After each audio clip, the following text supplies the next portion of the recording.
right. Well, we are fortunate to have a couple guests today, one of whom has been with us a lot. That's U.S. Senator Cindy Hyde-Smith. Thank you for coming. Thank you for having me. And then also a first-time SuperTalk guest, Agriculture Secretary Brooke Rollins. Welcome to Mississippi. Oh, thank you. It's been such a great day so far. We're only about halfway through, but have gotten to meet so many. We're at Mississippi State this morning. Now we're at the Farm Bureau. A couple more things to go do, but it's been wonderful. Thank you. And you brought some rain with you. You're welcome. The yes. farmers are very excited about that. Yes. So y'all were in Starkville earlier. Big announcement I hear at the vet school. What was happening? Well, we were, and we're here. First of all, I'll say whenever Cindy Hyde-Smith asked me to come, I will be there. So she and I talked about visiting this amazing state a few months ago and wanted to make sure it was a priority. But while I was here, we have a real challenge, a significant problem with our number of veterinarians. And you can't have a thriving rural America and our farmers and ranchers certainly with the food animals without a really robust veterinarian. And it has been on the decline for a long time for a lot of reasons. So this morning at the incredible DVM school at Mississippi State, we announced a new program through USDA, some funding, some incentives, et cetera, some recruitment efforts to get more people excited, to make it more cost efficient, and to really help people find this path as their career. Well, I think that's great because I think that being a vet is a hard but important job, but trying to get to vet school and then pay for it is difficult. So I assume a program like this will help students get there? That's exactly right. And the challenge is that vet school is 4 years. Cindy's amazing daughter, Anna Michael, is in her 4th year. It is not inexpensive. And people that become veterinarians don't do it to get rich, right? This is a real love of animals, and the pay doesn't necessarily trend with the time and cost of getting a veterinary degree. This was one of my dreams, was to be a veterinarian. I took a different path, but I can feel it. So it is a problem that not many people know about, but it is, like I mentioned, it's pretty significant.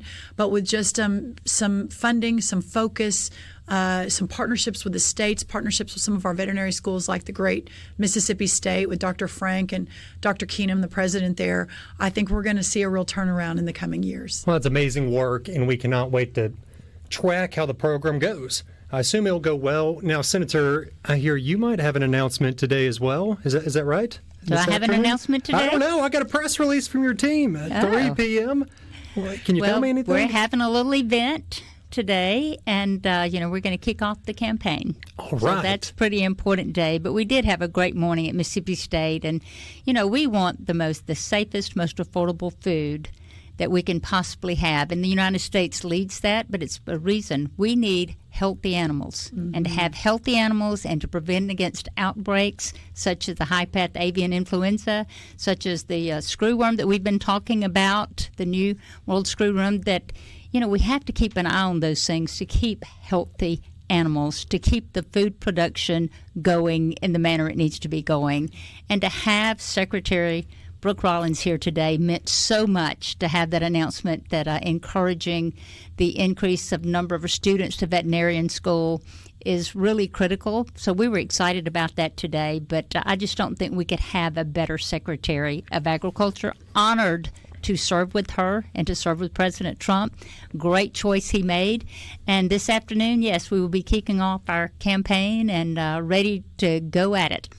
Well, congrats. I remember you mentioned it with our old friend Paul Gallo, I guess last March.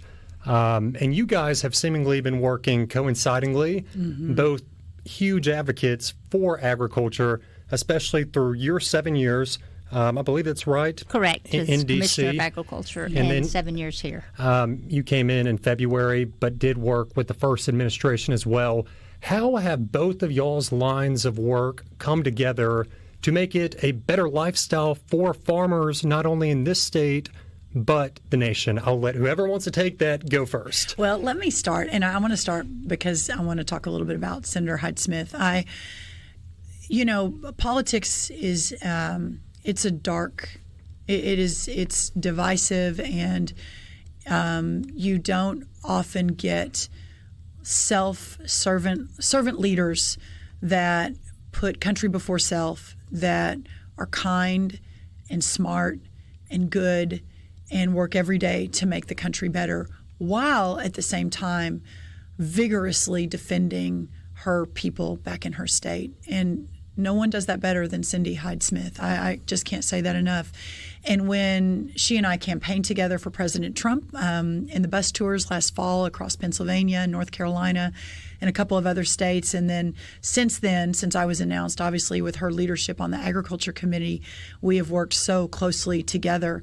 But this is not an easy business, and you've got to have a very, very thick skin and a love for the country and a love for God that I think supersedes all of it, that allows you to do this work and to do it in an effective way. And so to get to work alongside Senator Hyde-Smith to work to effectuate President Trump's vision, to return the power to the people, to preserve freedom and liberty, to bring the American dream back to every corner of the country, is the greatest honor, but it isn't possible without senators like Cindy. And so I'm excited. She's announcing for her reelection today.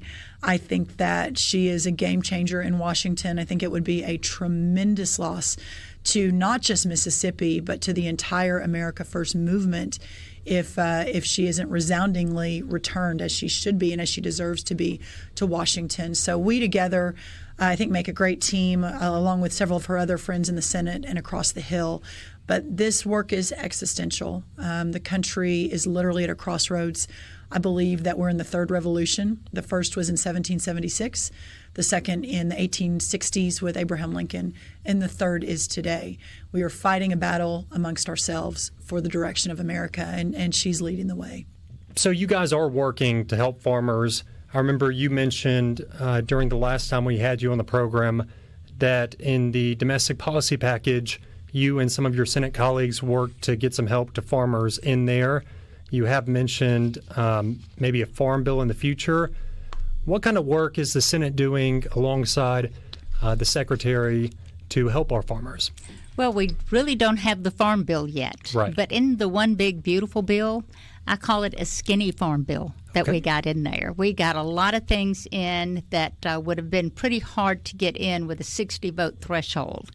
So with the price loss coverage, which covers commodities out there and grains, to adjust those that had not been adjusted in many, many years, we got that in the big, beautiful bill. So that was very beneficial. And, you think it's pretty simple. You think that, we all eat 3 times a day. We all want safe food, that we don't have to worry about going through a drive-through and opening that wrapper to think, should I eat this or not? It doesn't even enter our minds.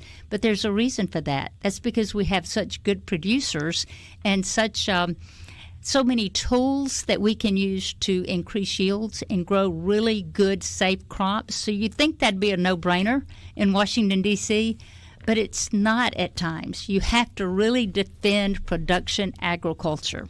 You have to really defend of why we slaughter animals so we will have protein to eat.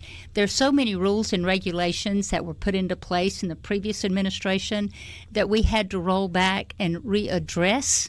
And just to be a part of that, it's definitely not an easy job. It is a job, but we want our children to grow up to be healthy. We want to make sure they have a safe food supply, because food security is national security. And people a lot of times just don't quite understand how critical that is, that we have to have protections in place that we can continue to do that. Mm-hmm. No doubt, and I've seen some moves that have been made. For example, the states deciding to ask your office for waivers to take junk food out of SNAP benefits. You made a big announcement on solar panels recently. What are the farmers saying? Are they happy with the direction that the current administration, with the help of the Senate and the House, are going jointly? Well, that's right. A couple of things on that. First, the last administration, the USDA priorities included making payments based on the color of a farmer's skin, included over 1,000 DEI trainings, included grants to support, and this is their language, not mine, to support queer, transgender, and BIPOC farmers in food justice in San Francisco and New York. This is real programming deployed by the last U.S. Department of Agriculture under the last administration. The idea that farmers should be first under Abraham Lincoln's USDA was completely lost. So we have completely refocused the entire USDA around farmers and ranchers. Food stamps is a program, a pretty significant program at USDA, but even that, ensuring that we're aligned with taxpayers and the best use of taxpayer dollars, which is not buying Cokes and junk food with taxpayer money when we have a chronic health epidemic in this country. But yes, I think that all the feedback we get is that the redirection of this administration and the focus on the farmer is just so welcome. But having said that, the farm economy is in a very tenuous position right now. Our cotton, corn, soybean farmers haven't really made money in a number of years, and the last 3 years has been particularly difficult as President Trump is renegotiating on the world stage and realigning the entire world economy. Ultimately, this is going to be the best thing that's ever happened to our ag industry. But right now, with the uncertainty, there's a lot of pain in farmland. So we're working really hard together. The Big Beautiful Bill is a really good step. I think it was more than a skinny farm bill. I think we actually got a lot in there. It was more of maybe a medium weight farm bill. But I'm really proud of that, from 100% expensing to 45Z for our biofuels to 2 million family farms being preserved from the death tax, the inheritance tax, and then, as Cindy mentioned, the reference prices, which hadn't been updated because the Democrats couldn't get a farm bill through. So there were a lot of wins in that, but inputs are up 30%. A lot of that's inflation, a lot of it's interest rates, a lot of it's fertilizer cost. There are some really important things that have to be addressed that we are addressing. But every farmer I talk to says, we're in a lot of pain, but we are with you, and we are so grateful for the leadership, and we know you will get us back to profitability. Well, that's assuring to hear, and it saves me a question about what farmers are feeling with tariffs in terms of an ultimate goal. My last question is an easier one, because I know you guys have to run. You're obviously from Texas, an extensive history in public policy, worked with the first administration, but I hear you may have a semi-Mississippi connection. Can you tell me about the phone call you received that you were being told you would be the next ag secretary? Well, I was driving with my family in a motorhome from Fort Worth, Texas to Auburn, Alabama for a great SEC football game. We won't talk about the score of that game, but we were on our way and stopped for the night in a Walmart parking lot in Newton, Mississippi. And who knew that I would be talking about Newton, Mississippi, perhaps for the rest of my life, because that is the parking lot that I just happened to be in when I got word that the president had chosen me to be the 33rd Secretary of Agriculture.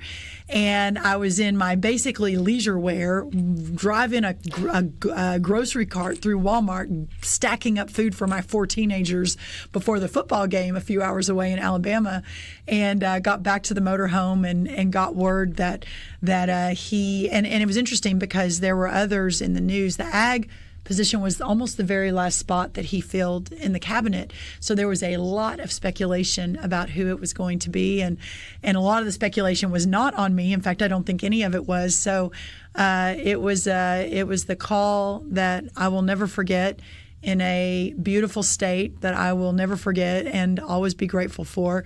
Senator Hyde-Smith was one of the very first people I heard from, saying, "Oh, Brooke, this is such great news, but can we talk about the farm economy when you have a moment, and the catfish and a few other things," which I love, which is the reason I love her so much. And yeah, the trajectory of my life and my family's life and the opportunity to serve at a level that I never even expected or knew possible, at a moment in time, as I mentioned, that our country, I believe, is in desperate need of President Trump's leadership. I think that it's very biblical. You know, sometimes God calls you. I think of Exodus and Moses, and, God kept calling Moses in the second book of the Bible to take his people out of Egypt and into Israel. And Moses kept saying, "No, God, I don't have what it takes. I can't take your 2 million people." And God eventually lit a burning bush and said, "Hello, Moses, you've got to take my people. You may not believe you're equipped for this time, but I am with you every step of the way." And in a lot of ways, it isn't just me. I think our entire cabinet is magical, because we all believe that we have been called for this time. We believe that God is alongside us. We believe Tuesday, in the longest cabinet meeting in the history of the United States, it was almost 3 hours and 17 minutes in front of the cameras, an hour behind the cameras, that we're meeting the moment that God has called us for, and that God's in that cabinet room with us as the president is making the decisions that preserve freedom, not just for our country, not just for our children and future grandchildren, but for the entire world. And that's how I think big this is. And that's why we've got to have people like Senator Hyde-Smith alongside us. Well, good stuff happens in Mississippi, I guess. Yes, it does. I love that story, and I really appreciate you both. This has been U.S. Senator Cindy Hyde-Smith and U.S. Agriculture Secretary Brooke Rollins. Thank you, guys. Thank you. Thank you.